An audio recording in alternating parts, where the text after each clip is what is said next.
Du côté du pétrole, 6 entreprises se partagent l'ensemble du pays.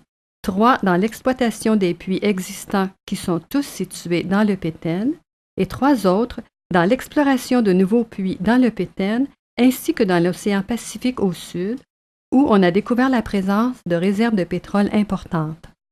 La pétrolière française Perenco est le plus important producteur de pétrole au Guatemala.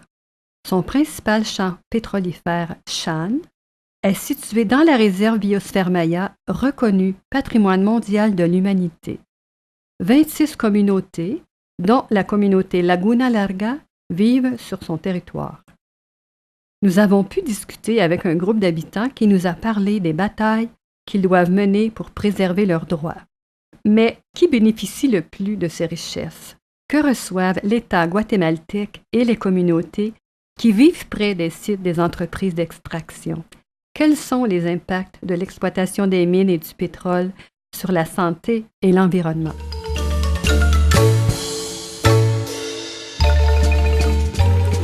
Nous avons eu la chance de visiter cette finca de café Santa Anita La Union. Bien sûr, c'est impressionnant de voir les arbustes, de toucher les fruits et de visiter les facilités, mais justement, rien n'est facile dans la production de café. C'est un groupe d'anciens guerrieros, déracinés, arrivant d'un peu partout qui mènent les destinées de cette finca particulière. Ils n'ont connu que la lutte armée pendant 40 ans. Aujourd'hui, armés seulement de ces grains de café bio-équitables, ils affrontent des adversaires sans doute moins violents, mais tout aussi redoutables. C'est le mot démocratie. La démocratie, beaucoup de personnes en parlent, mais peu la pratiquent. Nous travaillons sur ce thème, l'école du café. Avant, nous étions à l'école de la guerre. Maintenant, nous sommes à l'école du café. C'est un groupe de campesinos qui veulent être producteurs de café.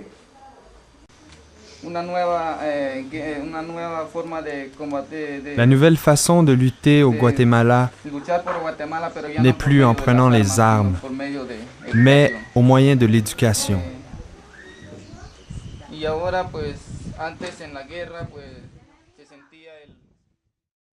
Assurer l'arrivée d'eau potable, apprendre à produire le café, vivre en communauté de façon démocratique, donner accès à l'éducation sont quelques-uns des défis de cette nouvelle guérilla pacifique, de cette révolution, une tasse à la fois.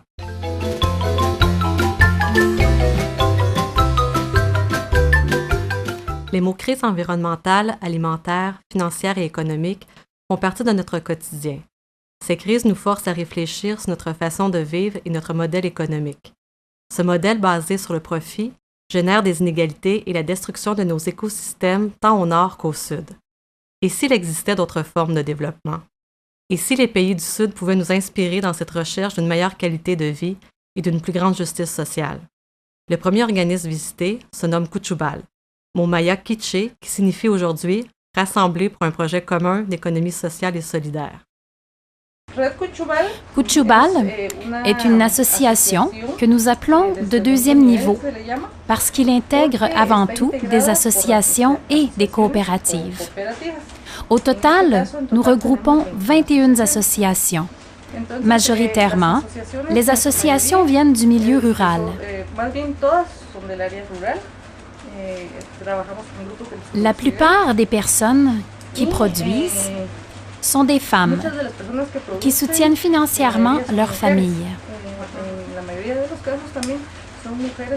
Ce projet ne cherche pas seulement à vendre des produits, car Cuchubal n'est pas une entreprise lucrative, mais cherche à aider ces personnes en leur donnant un emploi digne afin qu'elles arrivent à soutenir leur famille. Le commerce équitable, en plus d'aider les personnes, génère des emplois dignes pour les gens du milieu rural, tout en travaillant dans le respect de l'environnement. Le deuxième organisme visité se nomme Trama Textile, une association qui regroupe 400 tisserandes. En espagnol, trama veut dire « la trame ». Mais pour ces femmes, le mot est aussi synonyme de nourriture et du tissu qui habille, réchauffe et unit leur famille. C'est une association de femmes qui aide les femmes. Parce que tisser, ça coûte cher. Tisser, c'est le seul métier que nous savons faire. Nous n'avons pas d'autre profession. L'unique chose que nous savons faire, c'est le tissage. Nous avons de l'aide qui vient d'associations pour que les jeunes filles aient accès à l'éducation. Avec une bourse, on ne peut aider seulement qu'une famille, pas plus. On ne peut pas aider 4 ou 5 enfants de la même famille.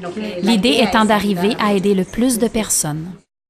Ces deux associations de femmes m'inspirent à penser qu'il existe une autre façon de voir le développement que celui axé sur le profit.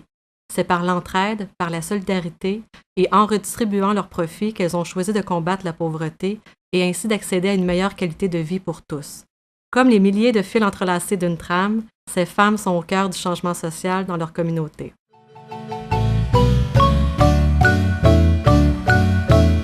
Avec les collègues de SLAM, nous avons passé une semaine avec les 55 familles de Laguna Larga, un village pauvre, sans électricité, perdu dans la brousse du nord-est de Guatemala.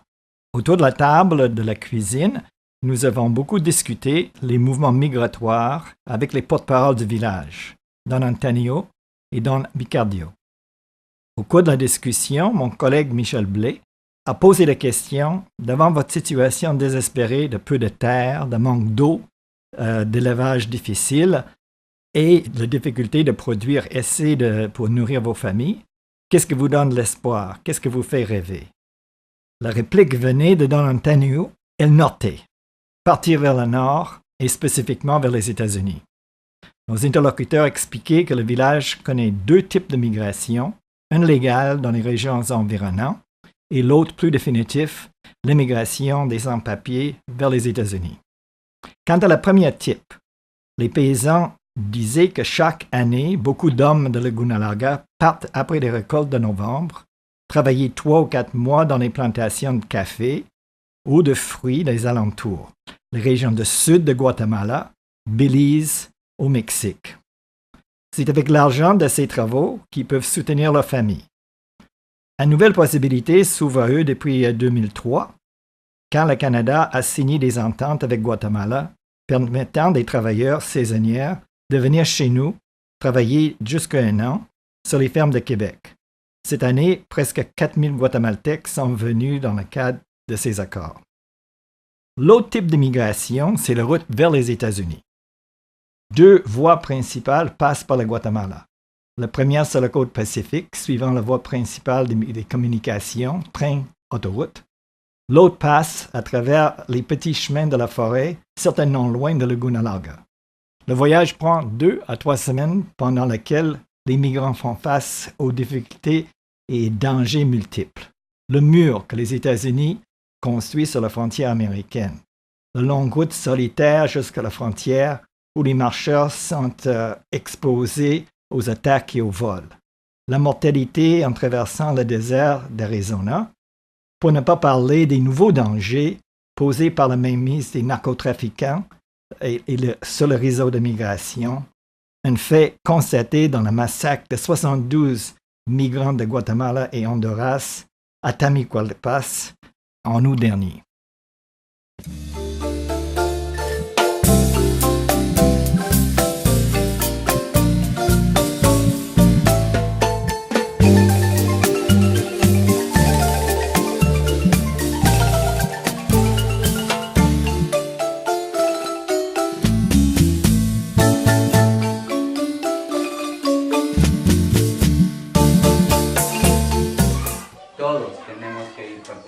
Tous, nous devons continuer à participer.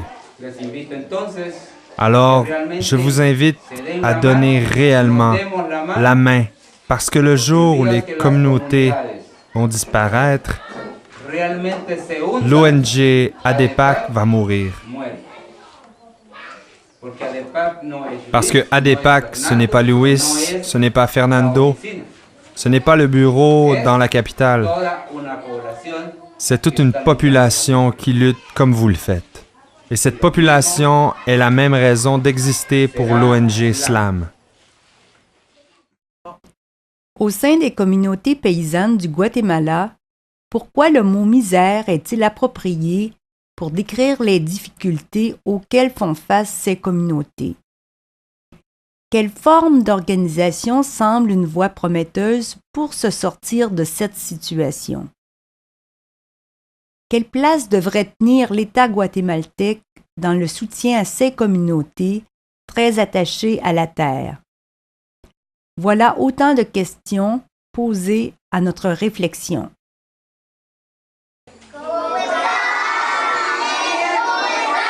Muy bien. Muy bien. Muy bien.